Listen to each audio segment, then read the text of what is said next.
Na ujue moyo wako vizuri sana. Lazima uje kwenye sherehe ya Babli. Wewe unamchukulia Babli kama mdogo wako, kwa hiyo itakubidi utimize wajibu wako kama dada.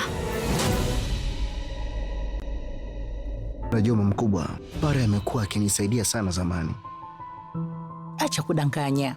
Unatunga hadithi nyingi sana siku hizi. Mama mkubwa, mimi sidanganyi. Kama ukitaka unaweza hata kumuuliza Pari mwenyewe, si unajua? Ukitaka muulize. Pari! Wewe na Pari ni kama mtu mmoja. Binadamu mko tofauti. Namaanisha binadamu mko tofauti, lakini nyinyi mnafanana kwa vitu vingi sana. Maana wewe umekuwa ukimwonyeshia upendo Babli kama alivyokuwa anamwonyeshia Pari. Kwa hiyo tunakuomba ufike. Sisi amepanga hii ndoa ifanyike kesho. Nitawezaje kuizuia sasa? Parvati, hebu jaribu kuelewa binti yangu. Jumatatu hadi Ijumaa saa 3 kamili usiku ndani ya Mambo Moto.